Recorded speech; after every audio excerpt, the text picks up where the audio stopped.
چونکہ آپ لوگوں نے بھی کہ میں نے سنا ہوگا تو آپ کے ذہن میں آئے گا جی، یا لکھا پڑھا دیکھ لیا ہوگا کہ ہاں پف کرنے سے بھی روزہ ٹوٹ جاتا ہے. تو یاد رکھیے جو چیز آپ کو تسکین نہیں پہنچا رہی وہ آپ کے روزہ ٹوٹنے کا موجب نہیں ہو سکتی. وہ جو پف ہے وہ کسی انسان کی جان کو بچانے کے لیے استعمال ہوتا ہے. ایک روزے دار ہے، اس کو سانس کی تکلیف ہے، سانس اٹھ رہا ہے، تو اس نے پف کر لیا تو اس کے اندر ایک دھواں گیا ہے، اس دھوئیں سے اس کا پیٹ نہیں بھرا، لہٰذا ایسی چیزوں سے روزہ نہیں ٹوٹتا ہے. کبھی بھی ایسا کام نہ کریں.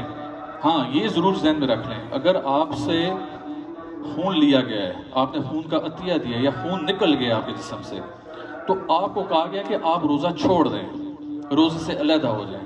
اس کی وجہ یہ ہے کہ اللہ تعالیٰ 70 ماؤں سے زیادہ پیار کرتا ہے.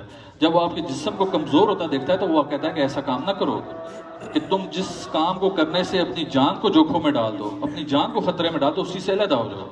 ایک شخص جو خون کسی وجہ سے اس کا ایک بوتل خون نکل گیا، اس کے بعد وہ کھا پی بھی کچھ نہیں رہا تو خون کیسے بنے گا؟ وہ تو ویک ہو جائے گا، لاغر ہو جائے گا، مرنے کے قریب آ جائے گا. تو اس مرنے کے عمل سے بچانے کے لیے کہا گیا کہ آپ ایسا عمل نہ کریں. وما علینا الا البلاغ المبین. دعا کے لیے یاد رکھیں.